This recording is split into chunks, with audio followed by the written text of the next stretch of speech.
오늘 본문에는 두 가지 이야기가 함께 나오고 있습니다.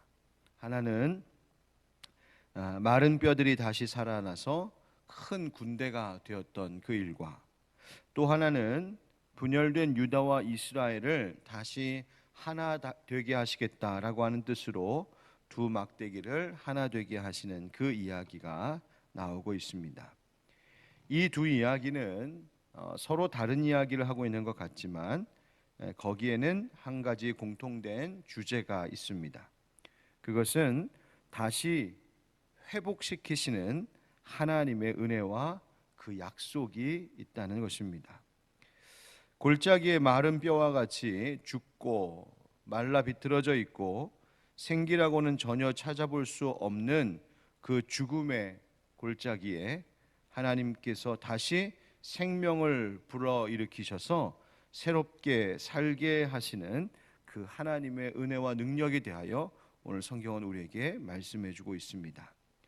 또 하나님의 택함을 받았던 선민 이스라엘 백성들이 북이스라엘과 남유다 왕국으로 분열되어 있었는데 그 한 몸, 한 공동체였던 이스라엘이 분열되었다면 그것은 그들에게 있어서 죽은 것과 같은 형편이었을 것인데 하나님께서 다시 그 분열된 나라를 하나 되게 하시겠다, 곧 다시 살리시겠다 말씀하시는 것입니다. 바로 이것이 오늘 본문에서 우리에게 이야기하고 있는 하나님께서 회복시키시고 다시 살리시겠다라고 하는 그 약속에 대한 말씀임을 알게 합니다. 오늘 이 말씀을 묵상할 때 우리 안에도 죽어있던 것들이 다시 살아나게 되는 은혜가 있기를 예수님 이름으로 축원드립니다. 먼저 마른 뼈 이야기를 생각해 볼까요? 1절 2절에 보니까 뼈들만 보이는 형장을 우리에게 증언해 주고 있습니다. 뼈들만 보인다는 것은 결국 죽음이 가득한 이 세상을 말하는 것이고 우리의 형편이 얼마나 절망적인 상황인가를 말하고 있습니다. 2절 말씀에 하나님께서 에스겔에게 물으십니다. 이것들이 능히 살 수 있겠느냐? 그때 에스겔이 대답합니다. 여호와여 주께서 아시나이다. 여러분, 여호와여 주께서 아시나이다 라고 하는 말은 무슨 말이겠습니까? 주님이라면 하실 수 있습니다. 여러분, 뼈들만 보이는 것과 같이 죽음과 절망의 형편이 가득한 이 세상 어느 상황 속에서도 인간의 눈으로 보면 절망스럽고 할 수 없을 것 같은 일들이 주님 편에 있으면 주님의 시선에는 할 수 있는 일이 된다는 사실을 여러분 기억하시기 바랍니다.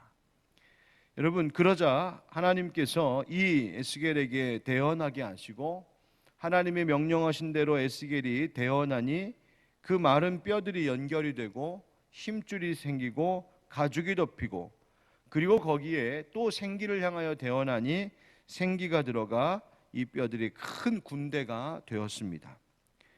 여러분, 이 말씀은 생명의 주관자 되신 하나님께서 마치 죽은 시체 더미와 같이 말라버린 뼈와 같이 생명 없는 인생들, 소망 없는 이 세상에 하나님의 영, 거룩하신 성령님을 보내시고 그 생명의 영으로 다시 살리신다 하는 뜻을 말한다고 성경은 우리에게 증언합니다.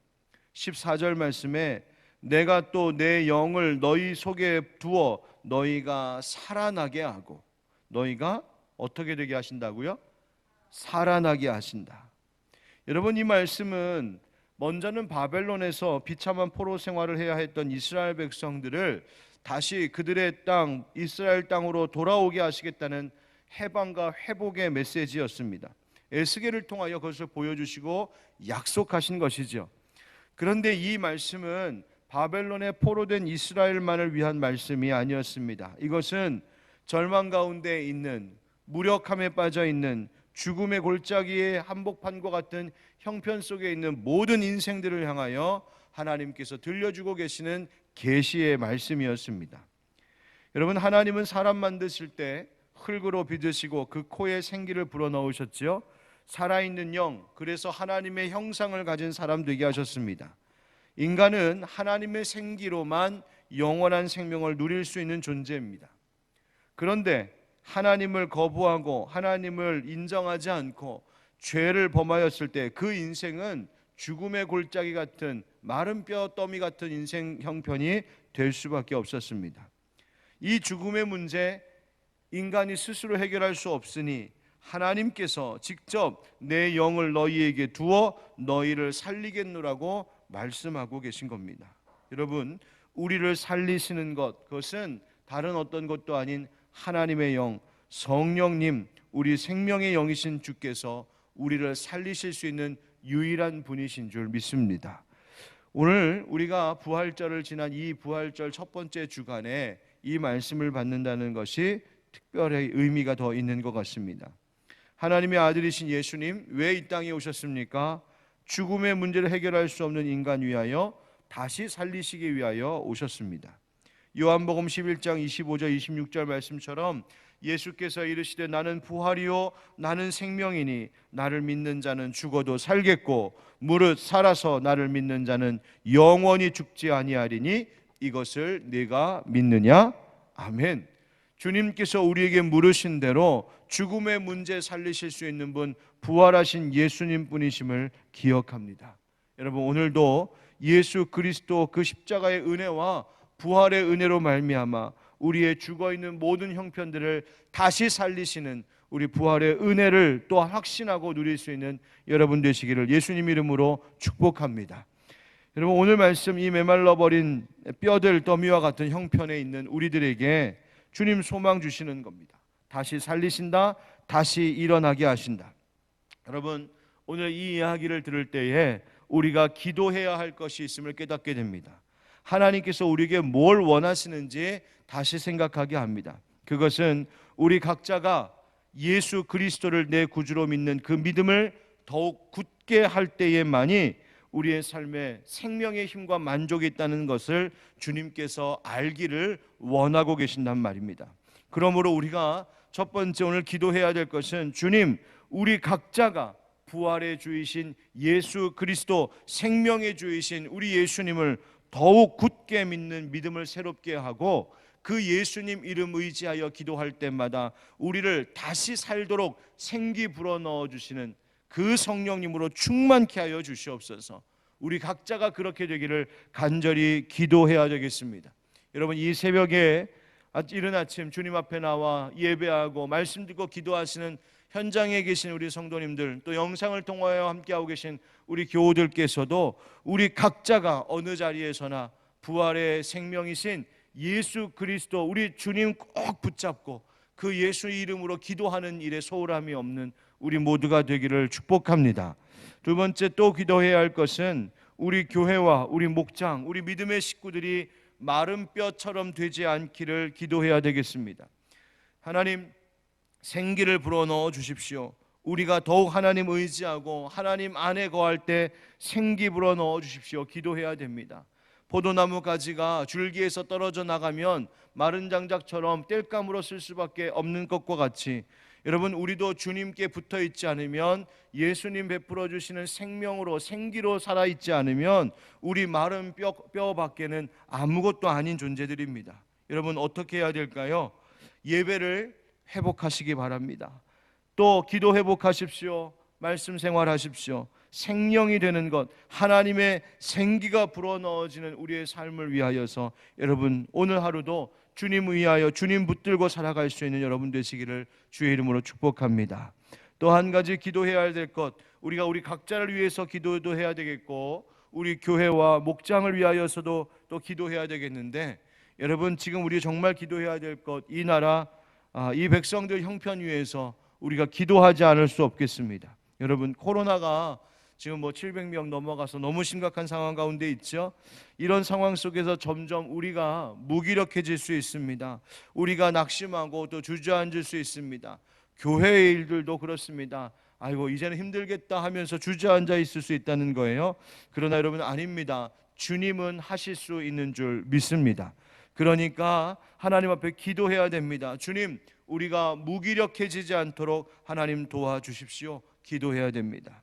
여러분, 이 일들을 위하여서 하나님께서 에스겔에게 명하신 사명이 있었습니다. 이 마른 뼈 골짜기에서 이 뼈들이 군대가 되는 일에 하나님께서 에스겔을 쓰셨습니다. 어떤 일을 위하여? 바로 하나님이 명령하신 말씀을 대언하는 것을 위하여 하나님이 에스겔을 쓰셨습니다. 그래서 아무 소망이 없어져 다 멸절되었다라고 하는 말하는 그 이스라엘 백성들을 향하여 12절의 말씀처럼 그러므로 너는 대언하여 그들에게 이르기를, 너는 대언하여 그들에게 이르기를, 곧 하나님의 말씀이 우리를 살리는 것이요, 그 말씀, 하나님의 말씀 전할 때에 그 말씀이 들려지는 그 자리에 생명이 살아날 것을 하나님이 약속하고 말씀하고 계신 것입니다. 여러분, 우리가 지난 부활주일 이후로 지금 기쁨의 50일을 보내고 있습니다. 기쁨의 50일은 바로 이 생명의 말씀을 대언하는 절기라고 말할 수 있겠습니다.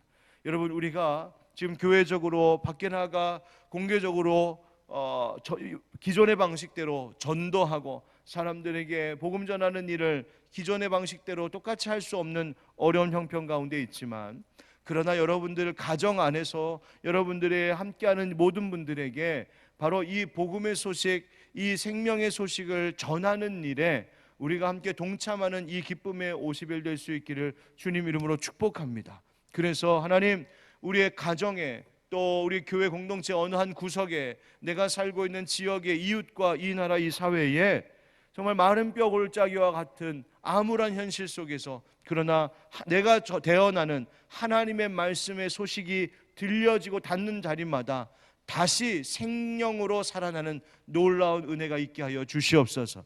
여러분, 그것을 위해서 함께 기도하는 우리 되기를 예수님 이름으로 축원드립니다. 이어지는 막대기 상징 행위를 보면 막대기 하나에는 유다를, 하나에는 이스라엘을 쓰게 하시죠. 바로 이것은 뭐냐면 바로 남유다 왕국과 북이스라엘 왕국, 바로 이 갈라지고 깨진 이 나라를 이야기하고 있는 것이었습니다. 각각 글씨를 써놓은 두 막대기를 하나님께서 에스겔에게 하나로 합쳐 손에 쥐게 하시죠. 그리고 말씀하십니다. 여러분, 우리 17절 같이 한번 읽어보실까요? 17절 시작. 그 막대기들을 서로 합하여 하나가 되게 하라. 네 손에서 둘이 하나가 되리라. 아멘. 이런 행위를 하는 것을 보면서 사람들이 궁금해했겠죠. 이것이 무슨 뜻입니까? 그때 그 에스겔을 통하여서 대답하게 하신 말씀이 20절 21절인데요. 너는 글 쓴 막대기들을 무리의 눈앞에서 손에 잡고 그들에게 이르기를, 주 여호와께서 이같이 말씀하시기를, 내가 이스라엘 자손을 잡혀간 여러 나라에서 인도하며 그 사방에서 모아서 그 고국 땅으로 돌아가게 하고, 하나님께서 그 분열된 나라를 다시 회복시키시겠다, 그 모든 포로의 묶임으로부터 자유하게 해방시키실 것이다, 그 구원을 약속하신 복음의 메시지가 바로 에스겔을 통하여서 전해지게 하신 것입니다. 여러분, 우리의 사명이 바로 여기에 있습니다. 우리가 이 교회가 또 이 시대에 감당해야 될 사명, 바로 하나님의 말씀을 대언하는 이 복음 전하는 사명이 여전히 있다는 말입니다. 여러분, 지금 이 나라 어떤 형편입니까? 갈라지고 편가르고 쪼개지고 분열하고, 여러분, 남북의 갈라짐이 문제인 줄 알았는데 그것이 아니라 이 나라 백성들끼리 지금 갈라지고 있는 것, 너무나 심각한 때가 오래되지 않았습니까? 여러분, 우리 이 나라 이 민족이 다시 하나 되는 것을 위하여 기도해야 되고, 또 갈라지고 또 찢겨진 우리 백성들의 마음이 다시 두 막대기가 합쳐진 듯이 하나 되는 것을 위해서 우리가 기도하고 또 그 사명 감당하는 것이 이 시대 교회의 역할이며 그리스도인들의 사명입니다. 여러분들, 어떻게 해야 될까? 우리가 이 나라 이 백성들 위해서 어떻게 해야 될까? 여러분, 우리 안에서 우리 각자가 또한 복음의 사명, 그 화해의 사명을 감당해야 될 자리를 찾고 갈라진 것들을 하나 되게 하는 일을 위해서 힘쓸 수 있기를 간절히 바랍니다. 그래서 이 나라 하나님의 말씀을 대언하고 그 복음의 소식을 전함으로 교회도 나라도 우리의 가정도 다시 살아나는 역사, 다시 하나 되는 은혜가 있기를 축복합니다. 그 사명을 위하여서 우리 하늘빛 광성교회와 또 이 새벽에 함께하고 있는 우리 모든 성도들이 각자의 자리에서 그 역할을 충실히 감당해낼 수 있기를 우리 주님의 이름으로 축원드립니다. 아멘.